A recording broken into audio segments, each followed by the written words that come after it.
सरदार? मत बोल मुझे सरदार, क्योंकि मेरी सरदारी में सर झुकाने वाले किसी लड़की की आबरू से खिलवाड़ नहीं करते। तुम जाओ बहन, जाओ।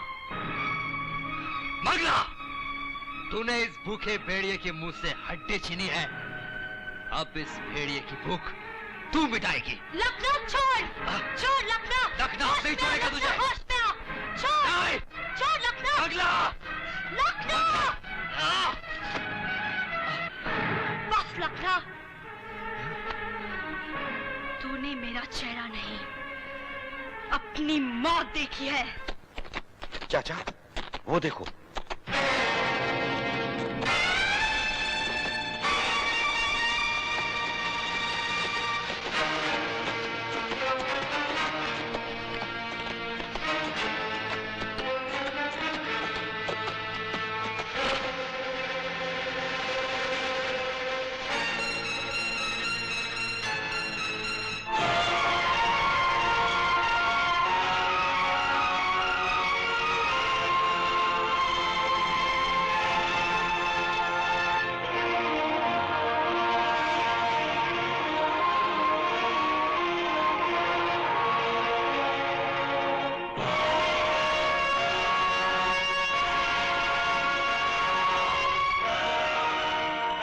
लखनऊ, मेरे भाई। किसने मारा मेरे भाई को? मैंने मारा है तेरे भाई को। क्यों? मेरी इज्जत लूटनी चाहिए उसने, मेरा चेहरा देख लिया था इसने। अगर हम सब ने कभी तुम्हारा चेहरा देख लिया तो क्या हम सबको मार डालोगी तुम? तेरी इस बात का जवाब ये है भूपत। देखो मेरा चेहरा, है किसी में हिम्मत जो मेरी शक्ल देखकर मौत को आवाज दे सके? अरे क्या हुआ तेरा राम? अरे बर्बाद हो गया, अरे लुट गया। अरे जो कुछ मेरे साथ हुआ है वो तो मैंने सह लिया, लेकिन वो जो नया दरोगा आने वाला है वो इन पागल बाप बेटों को कैसे सहता होगा? राम, हवलदार राम, हवलदार राम। अरे एक अनाथ बछड़े की तरह क्यों गला फाड़ फाड़ कर चिल्ला रहे हो? लखन बेटे, बेटा, 100 बार कहा कि मेरी माँ की गलती का ऐलान पुलिस स्टेशन में मत करो। पुलिस स्टेशन में हम बाप बेटे नहीं, दरोगा और सिपाही हैं, कानून की दो राहों के राही हैं। अबे वो चील की चोंच से टपके हुए हड्डी के टुकड़े, देखना बहुत जल्द मंगला डाकू को गिरफ्तार करके ये बंदा बड़ा इंस्पेक्टर बनने वाला है। समझे बच्चू? गधी न कभी घोड़ी बन सकी है, न सुई तलवार जैसी चौड़ी बन सकी है। क्या कहा तूने? हवलदार, कभी से पेश आओ। जिस हवलदार ने कभी किसी मामूली जेब कतरी को नहीं पकड़ा, वो डाकू मंगला को पकड़ेगा। है? तोप चलाने वाले गुलैल से नहीं खेला करते इंस्पेक्टर। अब मेरा प्लान सुनो। कल ही मैं मंगला को शादी का न्योता दूंगा और 7 फेरे पूरे होते ही उसके हाथों में हथकड़ियां पहना दूंगा और इस इंस्पेक्टर की कुर्सी पर आराम से बैठ जाऊंगा। बापू, जानते हो तुम किस कुर्सी पर बैठे हो? किस कुर्सी पर?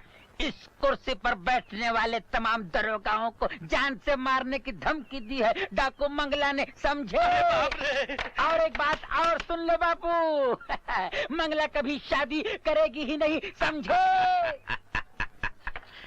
लखन डार्लिंग, शायद तुम नहीं जानते, घोड़ी रेस में दौड़ने वाली हो या टांगा खींचने वाली, जवान होते ही घोड़े को देख के हिनहिनाने लगती है। वो देखो, लगता है इंस्पेक्टर साहब आ गए। क्या बकते हो तुम? भागो। Good morning sir. सीधा बात। मैंने तुम लोगों को यहाँ पर इस गांव की रिपोर्ट लिखने के लिए भेजा था। रिपोर्ट तैयार हुई कि नहीं?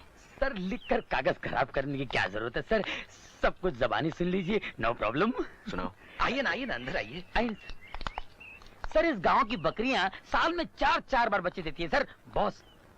और सर, अंदर की खास खबर यह है कि जब से इंजेक्शन देके मुर्गियों को अंडे पैदा करने का रिवाज शुरू हो गया है ना, गांव के सारे मुर्गों ने हड़ताल कर दी है सर। Shut up. तुम दोनों मेरी एक बात कान खोलकर सुन लो। अभी तो मैंने तुम्हारा ट्रांसफर यहां करवाया है। अगर अब भी तुमने अपनी आदतें नहीं सुधारी ना, तो मैं तुम दोनों का ट्रांसफर किसी जंगल में कर दूंगा। माफ करना सर। सर, लेकिन असली रिपोर्ट तो ये है सर कि इस गांव में 3 ठाकुरों की तिगड़ी है जिन्होंने गांव वालों का जीना मुश्किल कर रखा है सर। एक और ठाकुर, दादी ठाकुर, डाकू मंगला और ठाकुरों का दुश्मन है। जंगलों में छुपा रहता है और जब भी मौका मिलता है उन ठाकुरों के सर पर पहाड़ दे मारता है। ठाकुर साहब, दादी ठाकुर ने आज आपका फिर गोदाम लूट लिया। क्या भगते हो? हमारा जीना हराम कर दिया है। अब ऐसी कौन सी जगह दुनिया में ढूंढे अपना माल रखने के लिए जहाँ तक उसकी नजर न पहुँच सके। सारी दुनिया छान मारोगे मगर ऐसी जगह कहीं नहीं मिलेगी जहाँ पर दादी ठाकुर न पहुँच सके। कुलन, हमेशा हमारे खिलाफ जहर उगलते रहते हो। न समय देखते हो न जगह। बलवंत काका, अब तो वो जगह तलाश कीजिए जहाँ उसे दफनाया जा सके। ठीक है। आई खिलौने वाली आई, रंग बिरंगे खिलौने लाई, खिलौने वाली आई। बच्चे खिलौने से खेले, तुम बच्चों से खेलो। ले लो खिलौने। ए माला, एक डुगडुगी देना। ले लो ना बाबू। कितना पैसा? 1 रुपया। ये ले।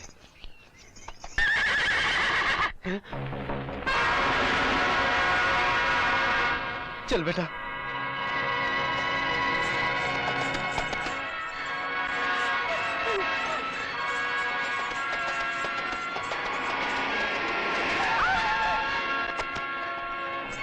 क्या बात है लड़की? क्या हुआ? वो मेरे पीछे पड़ा है। क्या?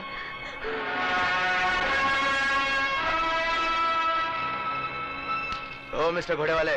हमें ठाकुर जसवंत सिंह कहते हैं इंस्पेक्टर। हम ठाकुर बलवंत सिंह के भतीजे हैं। अच्छा अच्छा, तो तुम उस तिगड़ी की वो बिगड़ी हुई शक्ल हो जिसे यहाँ के लोग ठाकुर एंड कंपनी कहते हैं। हमसे बिगाड़ोगे तो उजड़ जाओगे इंस्पेक्टर। जाओ थाने जाके हमारी मेहरबानी का इंतजार करो।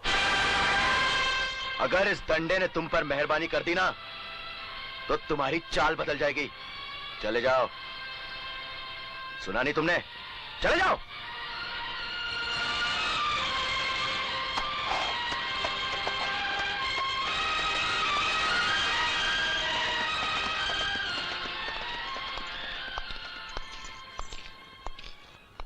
जाओ, तुम भी घर जाओ। चंदा बेटी, माँ आ रही हूँ। माँ, छोड़ को जा रही हो? मुझे जाने दे। जाने दे मुझे, छोड़। चंदा बेटी, चंदा बेटी, माँ आ रही हूँ।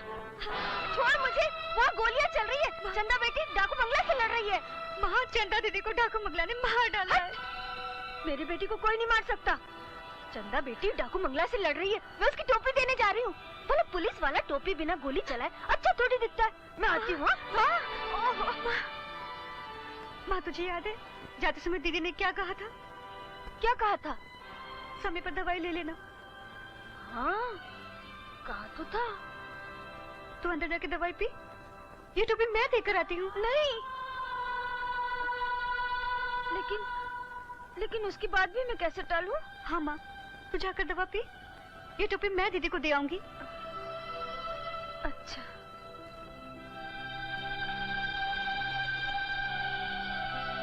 मंगला, तूने माँ की ममता पर डाका डाला है। उसकी याद तुझे कभी चैन से जीने नहीं देंगी। वाह वाह सरदार मंगला, क्या निशाना है। ठाकुर बलवंत, ये डाकू मंगला का ठिकाना है। वाह करने का शौक है तो किसी कोटे पर जाओ। यहाँ क्या करने आए हो? हम तो ये बताने आए थे कि गांव में नया दरोगा आया है। हाँ, तुम्हें कैसे पता चला? जिस दिन ऐसी बातों का हमें पता नहीं चलेगा ना ठाकुर, उस दिन मौत हमारा पत्ता काट लेगी। लेकिन सरदार, हमारा एक और नया दुश्मन पैदा हो गया है। जुल्म की कोख ने हमेशा दुश्मन को ही पैदा किया है। दादी ठाकुर जैसा दुश्मन।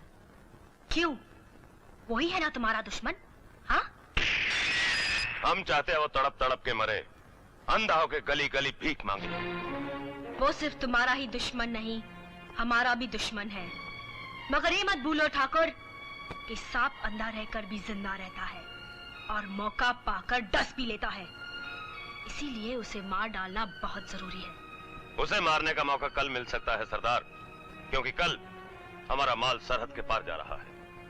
तो फिर ठीक है, कल माल तुम्हारा होगा, जाल हमारा, और उसमें फंसेगा दादी ठाकुर।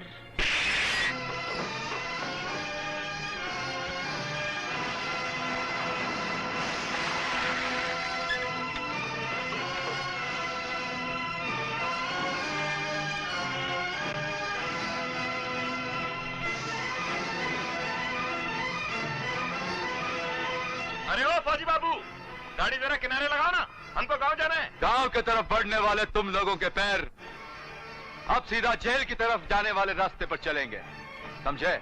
काहे बाबू, ऐसा हमने कहा किया है? मासूम और बेगुनाहों की मौत का सामान ले जाते हुए तू ये भूल गया कि हर फौजी की सांस में बारूद की बू रची होती है। वो जहां भी छुपी हो, आवाज देकर फौजी को अपने पास बुला लेती है। ये देख,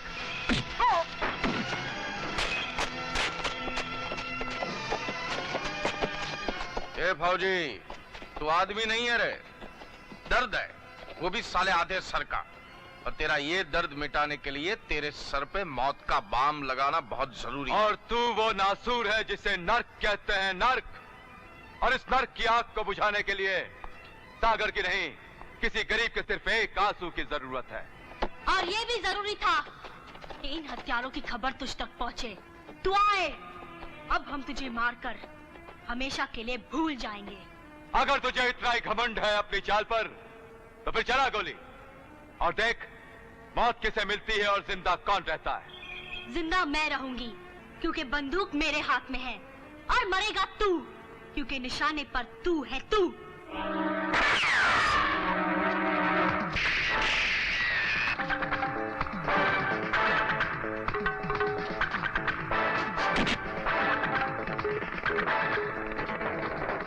बापू, हवलदार, लगता है इससे काम नहीं चलेगा।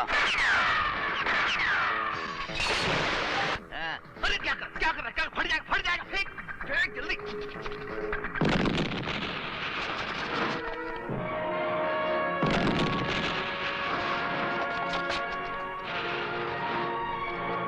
सरदार, हम चारों तरफ से घिर चुके हैं, आत्महत्या करने से तो भाग जाना बेहतर है। चलो। तुम ठीक कहते हो भूपत, आओ मेरे साथ।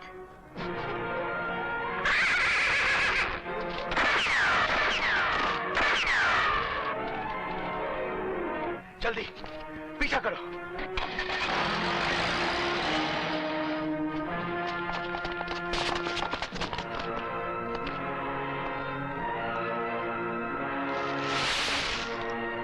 मंगला, तेरी चाल का जवाब तो मैंने दे दिया, अब पुलिस से बच सकती है तो बच कर दिखा।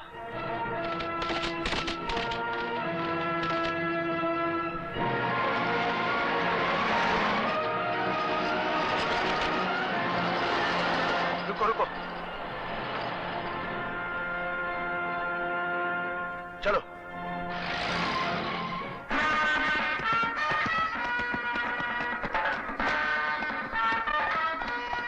चंदा बेटी, मैं आ रही हूँ, डरना मत, डरती रहना।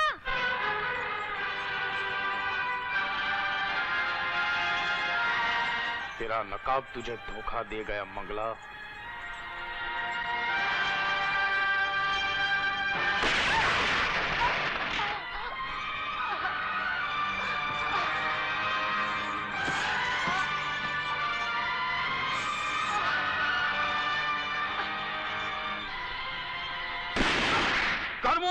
छपरा, शामू। क्या हुआ भूपत भैया, हमारी सरदार कहाँ? मैं तो गोलियों की बौछार से बड़ी मुश्किल से बचकर आया हूँ। लगता है सरदार पुलिस के हाथों मारी गई है। नहीं, हमारी सरदार नहीं मर सकती। भगवान करे सरदार जिंदा हो। सरदार को हमें अभी ढूंढना चाहिए। हाँ, ढूंढना चाहिए। हमें उसे तलाश करना होगा। हाँ, तलाश करना होगा। मेरा मुंह क्या देख रहे हो? जाओ। चलो।